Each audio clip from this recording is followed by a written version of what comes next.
Ne faites jamais ça. Pas avant d'avoir entendu ce que j'ai à vous dire, parce que moi, il y a quelques années, j'ai quitté mon CDI. J'étais persuadé que c'était le plus gros risque que j'avais pris de toute ma vie, alors qu'en fait, le piège, il est arrivé juste après. Quand il s'est refermé, j'avais plus d'argent, j'avais plus de sécurité et j'avais même pas la chose pour laquelle j'avais tout quitté. Mais avant de vous expliquer ce qui s'est vraiment passé, faut que je vous explique pourquoi j'ai fait ça. À l'époque, je suis banquier, j'ai pas un gros salaire, mais je peux pas me plaindre. J'ai ce qu'on appelle une situation à peu près stable. Je suis en CDI, je suis propriétaire, je peux partir en vacances une fois par an ou deux. Je peux m'acheter une télé si jamais la mienne lâche. Enfin, j'ai le genre de situation où mes potes me disaient ah, franchement, t'es bien. Et le problème, il est là, c'est qu'ils avaient raison, j'étais bien. Et un jour, ma copine de l'époque me quitte. Qu'elle parte, c'est pas ça le plus grave. Ce qui était embêtant, c'est ce qui me restait une fois qu'elle était partie. Je me retrouvais dans mon appartement, qui était devenu bien plus silencieux que d'habitude, et à ce moment-là, j'avais tendance à me poser une seule question, et je me disais tout le temps, c'est quoi ton but dans la vie? J'avais cette question qui revenait en boucle, en boucle, en boucle. Mon petit train-train continue, je vais voir mes clients, je gère les dossiers, je discute avec eux. Je faisais des trucs un peu mécaniquement et je me disais, est-ce que t'as vraiment envie de faire ça ou est-ce que c'est pour ça que t'es fait? J'avais tout le temps cette question qui me revenait, qu'est-ce que tu veux faire dans la vie? Qu'est-ce que tu veux faire dans la vie?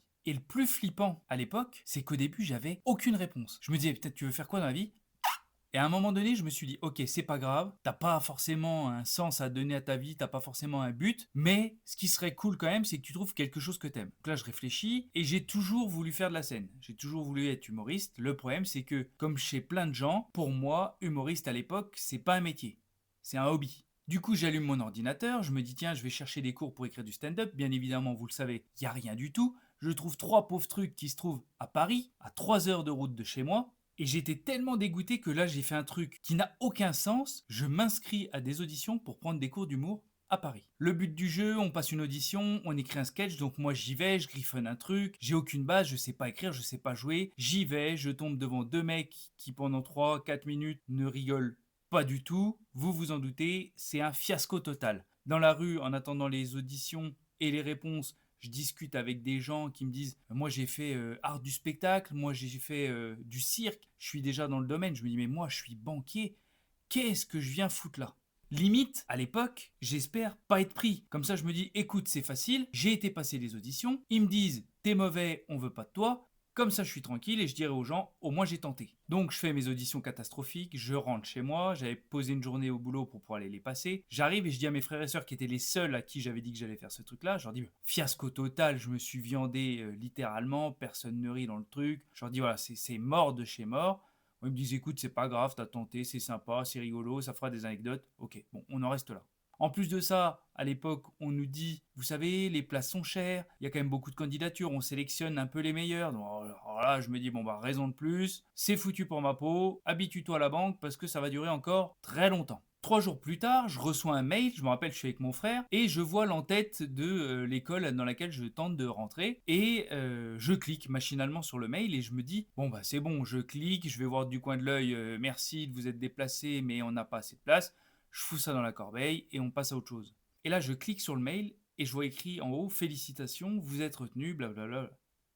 Et c'est là que le piège se referme. Pas avant, parce qu'avant, c'était une blague. On a fait ça pour s'amuser, pourquoi pas, allez, on tente. Sauf que là, il y a vraiment une question qui se pose, c'est qu'est-ce que je fais? Je peux plus utiliser l'excuse de me dire ok, j'ai tenté, on m'a pas pris, c'est les autres qui m'aiment pas, et voilà, la technique du Calimero, vous connaissez. Bah là, j'ai plus le choix, on m'a dit ok, viens, ça va être sympa.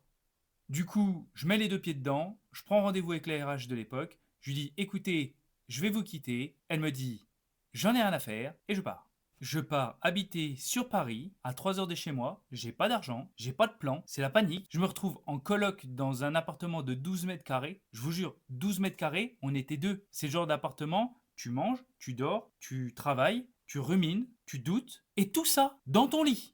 Mais bon, je me dis, vas-y, ça fait partie du travail d'artiste. Je me dis dans ma tête, je suis comme Aznavour, je galère, mais un jour ça va marcher, je lâche pas, je prends des cours, je commence à apprendre des trucs, je cherche, j'essaye de faire des sketchs de personnages, ensuite j'essaye le stand-up, j'essaye l'improvisation, j'essaye d'apprendre un maximum de choses, j'essaye de devenir meilleur. Et je fais plein de trucs et je découvre une chose sur la scène qu'on m'avait pas du tout vendue avant. Parce que moi je me disais, ok, c'est pas compliqué. T'écris une vanne, tu vas sur scène, les gens y rient. Ensuite, tu l'améliores, les gens y rient plus. Ensuite, tu l'améliores encore et les gens y sont morts de rire. Sauf qu'en réalité, t'écris ta vanne, tu la fais, les gens rient pas. Tu l'améliores, les gens rient pas. Tu l'améliores, ah, enfin un petit rictus ou un petit haha. Et là, tu te dis, Ok, je commence à voir la direction dans laquelle je dois aller, on lâche pas et on continue. Et le problème, c'est qu'à cette époque-là, à chaque fois que je suis confronté à une difficulté, je me dis, est-ce que tu es en train de progresser ou est-ce que tu es en train de perdre un temps précieux? Je vous jure, c'est une question qui m'a traversé l'esprit tous les jours. Et ça m'a permis de comprendre une chose que tout le monde devrait savoir, c'est que se planter, on s'en fout royalement. C'est pas grave de se planter. Par contre, ce qui est dommage, c'est de se planter et de pas en tirer des leçons et de pas savoir pourquoi on s'est planté. Un échec, c'est tellement formateur que c'est dommage de pas repérer ce que ça peut vous apporter derrière pour devenir meilleur. Et ça, j'ai mis du temps à le comprendre parce que moi, j'ai un défaut, c'est que quand ça se passe pas bien, je me dis ah t'es nul, t'as pas fait rire les gens, t'es nul, ou alors t'as bafouillé, t'es nul. Mais t'es nul, c'est pas une analyse. T'es nul, c'est juste un truc qui dit ok, t'as pas confiance en toi, ok, ta prestation elle était pas terrible, mais ça ne t'avancera à rien. Ça t'aide pas à te dire ok, pourquoi, comment, réfléchissons. Et là, j'ai commencé à me poser, j'ai commencé à analyser mes sketchs, mes passages, et je me disais pourquoi ça a pas marché? T'as bafouillé? C'était clair ou pas? Ou est-ce que c'était clair que dans ta tête?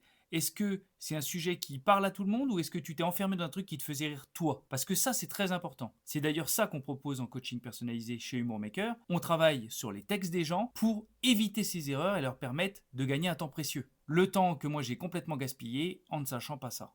Donc si jamais tu veux travailler ton humour un petit peu plus sérieusement, je te mettrai le lien Humour Maker dans la description. Revenons à nos moutons. Je suis sur Paris, je fais mes premiers comédie clubs, je galère, je teste et petit à petit, je m'améliore. Je commence à comprendre certaines ficelles. Je commence à me dire, ok, quand tu fais ta vanne comme ça, les gens se marrent. Quand tu dis ça comme ça, les gens adorent parce que c'est unique. Là, ils ont compris ta vanne alors que quand tu la disais avant, ils la comprenaient pas du tout. Et petit à petit, je commence à devenir opérationnel. Pas génial, pas du tout. Mais je commence petit à petit à pouvoir aller sur scène, pas me ridiculiser et faire marrer les gens. C'est cool parce que enfin je me dis peut-être que t'es pas si nul que ça et peut-être que t'as fait le bon choix. Et pile au moment où je commence à me dire ok, les bases sont à peu près acquises, qu'est-ce qui arrive? Le Covid.